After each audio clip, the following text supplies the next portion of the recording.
নমস্কাৰ বাইদেউসকল, ৰাজ্যৰ অংগনবাড়ী কৰ্মী আৰু সহায়িকাসকলৰ মাননি বৃদ্ধিৰ ওপৰত পুনৰ সিটো আসামে অসম চৰকাৰক প্ৰত্যাক্ৰমণ কৰিছে। হয় বাইদেউসকল, এয়া চাওক, সিটো আসামে আজি অংগনবাড়ী কৰ্মী আৰু সহায়িকাসকলৰ দৰমহা বৃদ্ধিৰ সমৰ্থনত ফেচবুক পোষ্ট যোগে জনাইছে যে আজিও অব্যাহত আছে অংগনবাড়ী কৰ্মী আৰু সহায়িকাসকলৰ মাননি বৃদ্ধিৰ আন্দোলন।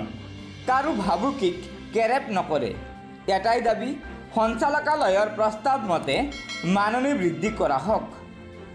অৰ্থাৎ অসম ৰাজ্যিক অংগনবাড়ী কৰ্মী আৰু সহায়িকা সন্থাৰ নেতৃত্বত ৰাজ্যৰ অংগনবাড়ী কৰ্মী আৰু সহায়িকাসকলৰ মাননি বৃদ্ধিৰ ওপৰত যি আন্দোলন কাৰ্যসূচী চলি আছিল সেয়া বৰ্তমান সময়তো চলি আছে।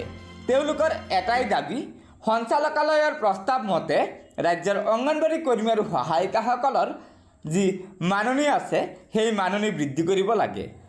ৰাজ্যৰ মুখ্যমন্ত্ৰীয়ে ৰঙা চকু দেখুৱাটো অসম ৰাজ্যিক অংগনবাড়ী কৰ্মী আৰু সহায়িকা সন্থাই মাননি বৃদ্ধিৰ আন্দোলন বন্ধ কৰা নাই।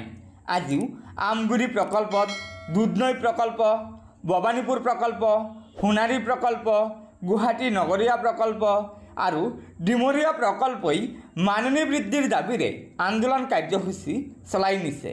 গতিকে বাইদেউসকল, এয়াই আছিল আমাৰ সিটো আসামে ৰাজ্যৰ অংগনবাড়ী কৰ্মী আৰু সহায়িকাসকলৰ ওপৰত দিয়া আজিৰ গুৰুত্বপূৰ্ণ খবৰ।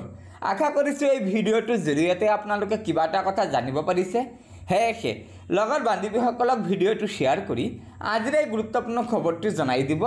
আৰু নতুনকৈ অহা বাইদেউসকলে পৰৱৰ্তী সময়ত ৰাজ্যৰ অংগনবাড়ী কৰ্মী আৰু সহায়িকাসকলৰ বিভিন্ন খবৰসমূহ পোনপ্ৰথমে পাবলৈ অনুগ্ৰহ কৰি আমাৰ এই চেনেলটো ছাবস্ক্ৰাইব কৰি ল'ব। গতিকে আজিৰ ভিডিঅ'টো ইয়াতে সমাপ্ত কৰিলোঁ। ধন্যবাদ। জয় আই অসম।